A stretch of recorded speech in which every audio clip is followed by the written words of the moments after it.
We provide you the platform to turn your dreams into reality. Give wings to your aspirations with KR Mangalam University. Nuclear blackmail करने की धमकी देने वाले पाकिस्तान की हेकड़ी निकल गई है। दरअसल लगातार भारत को परमाणु हमले की गीदड़ भभकी देने वाला पाकिस्तान अब शांति का राग अलाप रहा है। पाकिस्तानी प्रधानमंत्री शहबाज शरीफ ने भारत के साथ संभावित परमाणु संघर्ष की आशंकाओं को खारिज कर दिया है। आपको बता दें कि हाल ही में शहबाज शरीफ ने कहा कि पाकिस्तान परमाणु हथियारों का इस्तेमाल शांतिपूर्ण उद्देश्यों और आत्मरक्षा के लिए करता है, न कि हमले के लिए। हैरानी की बात यह है कि यह बयान उस देश से सामने आया है जो बार बार भारत को परमाणु हमले की गीदड़ भभकी देता रहा है, लेकिन अब अचानक शहबाज शरीफ के सुर बदल गए। आखिर इसके पीछे का राज क्या है, चलिए आपको विस्तार से बताते हैं। दरअसल पाकिस्तान ने लंबे समय से भारत के खिलाफ परमाणु हथियारों की गीदड़ भभकी को अपनी रणनीति का हिस्सा बनाए हुए था। चाहे कश्मीर का मुद्दा हो या कोई और तनाव, पाकिस्तानी नेता और सेना अक्सर न्यूक्लियर अटैक का जिक्र कर रहे थे। लेकिन इस बार शहबाज शरीफ का बयान एकदम उलट है।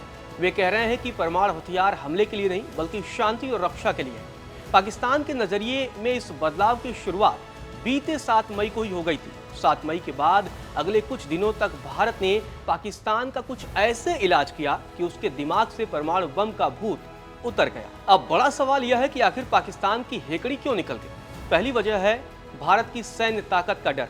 दरअसल ऑपरेशन सिंदूर ने दिखा दिया कि भारत न सिर्फ आतंकवाद के खिलाफ सख्त कार्रवाई कर सकता है, बल्कि वह पाकिस्तान की सीमा में घुसकर भी हमला करने में संकोच नहीं करता है। भारत की यह आक्रामक रणनीति पाकिस्तान के लिए एक बड़ा झटका थी। भारत की सैन्य तैयारियों और तकनीकी ताकत ने पाकिस्तान को सोचने के लिए मजबूर कर दिया कि परमाणु धमकी देना अब आसान नहीं है। दूसरी वजह है अंतर्राष्ट्रीय दबाव।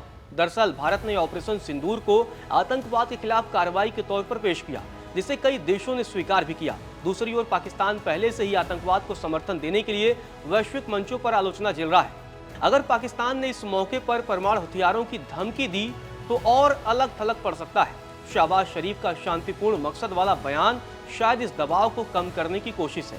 तीसरी वजह है आर्थिक और आंतरिक कमजोरी।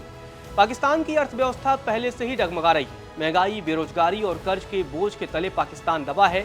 ऐसे में भारत से टकराना उसके लिए मुसीबत बढ़ाने वाला है। शहबाज का नरम बयान उनकी मजबूरी को भी दिखाता है, क्योंकि युद्ध के मैदान में पाकिस्तान आएगा तो सिर्फ वह बर्बाद होगा और कुछ नहीं। चौथी वजह है आंतरिक अस्थिरता। दरअसल पाकिस्तान में आंतरिक कलह अपने चरम पर है। शहबाज ने अपने बयान में राष्ट्रपति आसिफ अली जरदारी के इस्तीफे और सेना प्रमुख आसिम मुनीर के राष्ट्रपति बनने की अफवाहों को खारिज किया है। इससे साफ है कि पाकिस्तान में राजनीतिक और सैन्य नेतृत्व के बीच तनाव की खबरें हैं। आंतरिक उथल पुथल के बीच न्यूक्लियर अटैक को लेकर कोई आक्रामक बयान देना उनके लिए मुश्किलें खड़ी कर सकती है। शहबाज का यह कहना है कि परमाणु हथियार शांति और आत्मरक्षा के लिए है, एक तरह से पाकिस्तान की कमजोरी को दर्शाता है। भारत के ऑपरेशन सिंदूर ने पाकिस्तान को दिखा दिया कि उसकी धमकियों का पहले जैसा असर नहीं है। भारत की सैन्य ताकत, वैश्विक समर्थन और आक्रामक रुख ने पाकिस्तान को बैकफुट पर ला दिया है। इसके अलावा शहबाज का बयान एक रणनीतिक कदम भी हो सकता है। वह दुनिया को यह भी दिखाना चाहते हैं कि पाकिस्तान जिम्मेदार देश है जो परमाणु हथियारों का इस्तेमाल हमले के लिए नहीं करेगा। लेकिन हकीकत में यह बयान भारत की ताकत और पाकिस्तान की कमजोरी का नतीजा है। आपको बता दें कि पहलगाम 7 मई को भारत ने ऑपरेशन सिंदूर के तहत पाकिस्तान और पीओके में घुस करके 9 आतंकी ठिकानों पर जोरदार हमला किया था। यह हमला 22 अप्रैल को पहलगाम में हुए आतंकी हमले की जवाबी कार्रवाई थी, जिसमें 26 नागरिक मारे गए थे। भारत ने बहावलपुर जैसे जैश ए मोहम्मद के गढ़ समेत कई आतंकी ठिकानों को निशाना बनाया था। इस ऑपरेशन ने पाकिस्तान को साफ संदेश दिया था कि भारत अब आतंकवाद के खिलाफ चुप नहीं बैठेगा। शहबाज ने खुद माना है कि 4 दिन के सैन्य टकराव में उसके 55 पाकिस्तानी मारे गए थे और अब इसीलिए यह शहबाज शरीफ का बयान आया है और अपनी गीदड़ भभकी छोड़कर अब शांति का राग अलापने लगे हैं।